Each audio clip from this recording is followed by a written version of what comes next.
کیونکہ ہدایت اللہ کے پاس ہے. اللہ نبی کو کہتے ہیں نا، قرآن میں کہتے ہیں انک لا تہدی من احببت ولکن اللہ یہدی من یشاء. ہدایت میرے پاس ہے اے نبی صلی اللہ علیہ وسلم، تیرے پاس نہیں ہے. میں جسے چاہوں ہدایت دوں، اور میں جانتا ہوں کہ کسے میں نے ہدایت دینی. یہ قرآن ہے. یہاں تو یہ کہتے ہیں نا، نگاہ مرد مومن سے بدل جاتی ہیں تقدیر. اعوذ باللہ من الشیطان الرجیم، بسم اللہ الرحمن الرحیم. وَإِن يَمْسَسْكَ اللَّهُ بِضُرٍّ فَلَا كَاشِفَ لَهُ إِلَّا هُوَ وَإِن يُرِدْكَ بِخَيْرٍ فَلَا رَادَّ لِفَضْلِهِ يُصِيبُ بِهِ مَن يَشَاءُ مِنْ عِبَادِهِ وَهُوَ الْغَفُورُ الرَّحِيمُ. تو نبی سے بڑھ کر کوئی مومن تھا ہے نا؟ تو نبی صلی اللہ علیہ وسلم کی تو نگاہ سب پر تھی کہ سارا مکہ سارا مدینہ مومن ہو جائے. ہوا؟ دعائے مومن سے بدل جاتی ہیں تقدیریں. دعا کی نا کہ یا اللہ عمر بن خطاب یا عمر بن شام دے دے.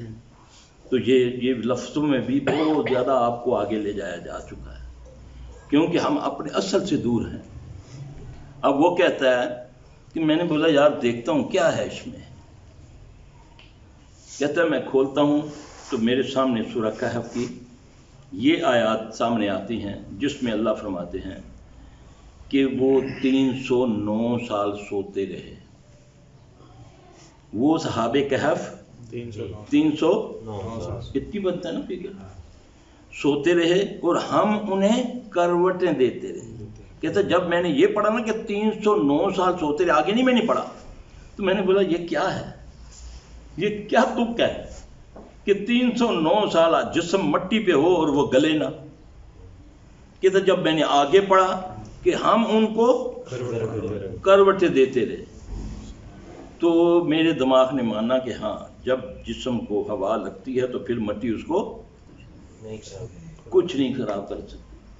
تو لیکن کتے کے بارے میں لکھا ہے کہ وہ بھی ظاہر ہے جتنے سال وہ تھا اتنے سال وہ کتا بھی بیٹھا ہوا، لیکن وہ تو کروٹ کا اس کا لکھا ہی نہیں ہوا کہ ہم کتے کو بھی کروٹ دے. وہ تو اپنے انداز میں بیٹھا ہوا، کتا لیٹ کے سوتا تو نہیں ہے نا. تو کہتا ہے یہاں آ کر میں پھر ٹھٹکا. تھا وہ سائنسدان. پھر اللہ سینہ کھولتا ہے، جب وہ اللہ کی طرف رجوع کرتا ہے پھر اللہ راہ دکھاتا ہے نا. وَيَهْدِي إِلَيْهِ مَن يُنِيبُ، جو میری طرف رجوع کرتا ہے میں اسے راہ دکھاتا ہوں. اب کہتا ہے کہ میں نے نا کہا کہ کتے کو تو گل جانا چاہیے تھا، وہ تو ساکت پڑا رہا، اس کا بھی جسم صحیح ہے، وہ بھی ان کے ساتھ اٹھ گیا. تو میں نے کتے پہ ریسرچ کی، اس میں کون سی ایسی چیز ہے جس نے مٹی نے اس کو نقصان نہیں دیا. ہر کتے کے سینے کے اندر ایک غدود اللہ نے پیدا کی ہے. وہ اس میں سے ایک ایسا بیکٹیریا خارج ہوتا رہتا ہے جو اس کی مٹی، اگر مٹی میں وہ 100 سال بھی پڑا رہے اس کو مٹی نقصان نہیں پہنچاتی. اس انداز سے وہ بیٹھا ہے. کہتا اس سے پھر میں نے اس کی حقانیت کو جانتے ہوئے پھر میں مسلمان ہوا. تو آج مسلمان کیا کر رہے ہیں قرآن کو جھوٹی قسمیں کھانے کے لیے ہیں. ساری زندگی قرآن کو چھوا نہیں، پڑھا نہیں. جب مر گیا تو پیسے دے کے مولوی اکٹھے کر لیے. فون آیا مولوی صاحب اے بچے کو 100 ایک بچہ بھیج دو، ہیں جی، یعنی کہ پیسے دے دے کے بخشواس ہو. جرائم بھی اپنے پیسے دے دے کے نکل جاؤ، رشوتاں دے کے. غریب تے گیا بیچارہ ماریا گیا، نہ اگے نہ کوئی پیچھے، نہ مولوی نے بچے بھیج دیا. یہ کو کی لبنا، پجے چھولے بھی نہیں لبنے. وہ تو اتنے بچہ بھیجے گا جتنے 3-4 کھانے ملن گے. کیوں جی مولوی صاحب؟ ہے جی جی ہے نا. سانو بھی فون آتے ہیں جی کہ جی بچے بھیجو جی، بچے بابا جی فوت ہو گیا تیرا بخشوانا ہونا. یہ دین نہیں ہے، یہ دین نہیں ہے. اے چچا عباس، ہے پپھی صفیہ، بیٹی فاطمہ، دل میں کبھی گھمنڈ نہ لے آنا کہ ہم نبی کے رشتہ دار ہیں تو ہماری نجات ہوگی.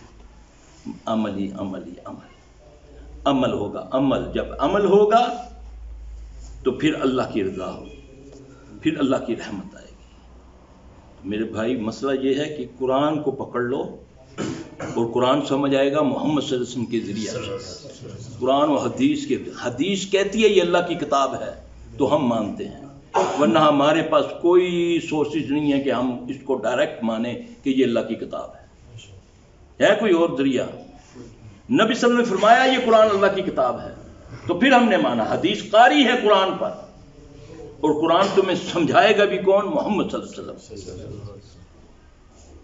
تو آؤ قرآن و حدیث کو لو. یہ دونوں چیزیں تمہارے ذہنوں میں مشکوک کر دی گئیں، اپنے بنانے کے لیے، اپنے فرقے کو بڑھوتی دینے کے لیے، اپنے گروہ کو بڑا کرنے کے لیے تمہارے ذہن میں ڈال دیا. یہ قرآن بہت مشکل ہے، تمہیں سمجھ نہیں آئے گی. اس کو تو سمجھنے کے لیے 14 علوم، کوئی کہتا ہے 21 علوم. تو قرآن بھیجنے والا کہتا ہے میں نے اس کو آسان کر دیا. آج امت پڑھتی کیا ہے؟ آپ صلی اللہ علیہ وسلم نے فرمایا جس نے ایک آیت کو سمجھ کے پڑھا اس کو 700 نفل کا ثواب ہے. 700 نفل. یہ محمد صلی اللہ علیہ وسلم کی بات ہے. تو یہ مفتی، یہ مولوی، علماء سو تمہیں روکتے ہیں کہ قرآن نہ سمجھو. تمہیں کہاں سمجھ آئے گی؟ ہمیں نہیں آئی سمجھ. تیرے دماغ میں تو اللہ نے سم بکم عمی فہم لا یرجعون مورے لگائی ہوئی ہیں. تیرا دماغ تو یہ کام کرتا ہے کہ بس میری مسجد آباد رہے، میرا مدرسہ، میرا گروہ. بڑھوتی کرتے ہو دنیا میں. اسلام کیا ہے؟ اسلام تو سلامتی کا نام ہے. جہاں اسلام ہوتا ہے وہاں امن ہوتا ہے. ہوتا امن کے نہیں ہوا کہ نہیں؟ پریکٹیکل ہے نا تمہارے پاس مکہ مدینہ. وہ لوگ تھے نا جو زندہ اپنی بچیاں دفنانے والے، جو ہزاروں سالوں سے دشمنی ہے، چھوڑنے والی نہیں، لاکھوں قتل ہوتے. ایک وقت آیا اس اسلام کی وجہ سے چند دن، چند مہینوں کے بعد اتنی محبت، اتنا اخلاص، اتنا خلوص اللہ نے بھر دیا اسلام کی وجہ سے، اس پیارے نبی صلی اللہ علیہ وسلم کی آنے کی برکت سے، کہ ایک کہتا ہے یا رسول اللہ صلی اللہ علیہ وسلم میری 2 بیویاں ہیں، میرے اس بھائی کو بیوی نہیں ہے، میں اس کو طلاق دیتا ہوں، میں یہ اس سے نکاح کر لے. یہ ہے محبت. اسلام تو محبت سکھاتا ہے. ہم تو اسلام میں آ کر اپنے آپ کو اسلامی کہنے کے باوجود ایک دوسرے کے دشمن بنے ہوئے ہیں. کہاں اسلام تھی؟ اسلم تسلم. وہ نبی کے امتی جس کی تمنا پہلے انبیاء علیہ السلام کرتے، کاش ہم نبی کی امت میں ہوتے، کاش ہم محمد صلی اللہ علیہ وسلم کی امت میں ہوتے. امت کا یہ حال کہ آج کوئی پوچھنے والا نہیں، نہ کوئی دعائی ہم پر اثر کرتی، نہ کوئی دعا. دین کے فراڈیوں نے تمہارا بھیڑا کر کے رکھ دیا.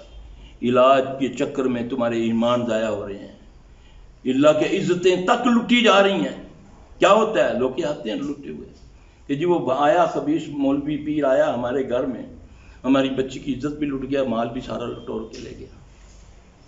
یہ کیا وجہ ہے؟ ہم دین کو چھوڑ کے ہم دنیا کے پیچھے پڑ گئے. فرمایا تھا رسول اللہ صلی اللہ علیہ وسلم نے کہ ہاں ایک وقت آئے گا میری امت پر کافر اس طرح ٹوٹے گا جیسے بھوکا دسترخوان پر. پوچھا یا رسول اللہ صلی اللہ علیہ وسلم کیا اس وقت ہم تعداد میں کم ہوں گے؟ آپ صلی اللہ علیہ وسلم نے فرمایا تعداد تو اتنی ہوگی کہ جیسے سمندر کی جھاگ ہوتی ہے، مگر میری امت کو وہن کی بیماری لگ جائے گی. یا رسول اللہ صلی اللہ علیہ وسلم وہن کیا ہوتا ہے؟ آپ نے فرمایا حب الدنیا کراہت الموت. یہ دنیا کی محبت میں ماں کی بھی پرواہ نہیں کرے گا، باپ کی بھی نہیں کرے گا، بھائی کو بھی قتل کرے گا، لوگوں کا حق مارے گا. صرف میرا فیوچر، میرا سٹیٹس، میرا بچہ. کوئی ہوگا ہزاروں میں آ کر جو کہتا ہے مجھے کہ سلفی صاحب کوئی ایسا وظیفہ بتائیں جس سے میری اولاد نمازی بن جائے. واللہ زیادہ تر وہی لگتا ہے میرا بیٹا پڑھتا نہیں، نماز پڑھتا نہیں، آنی سے بچہ ہے. کتنی عمر ہے؟ 32 سال ہے، ابھی بچہ ہے. واللہ نماز کے بغیر آدمی مومن ہی نہیں ہے. اللہ قرآن میں فرماتا ہے وَأَقِیمُوا الصَّلَاةَ وَلَا تَکُونُوا مِنَ الْمُشْرِکِینَ. نماز قائم کرو اور مشرکوں میں سے نہ ہو جاؤ. اللہ کی عزت کرتے ہو نا، زبانی کرتے ہیں نا، پریکٹیکل نہیں نہ کرتے. اللہ کی عزت یہ ہے کہ اللہ کہتا ہے نماز پڑھ. کتنی بار کہتا ہے؟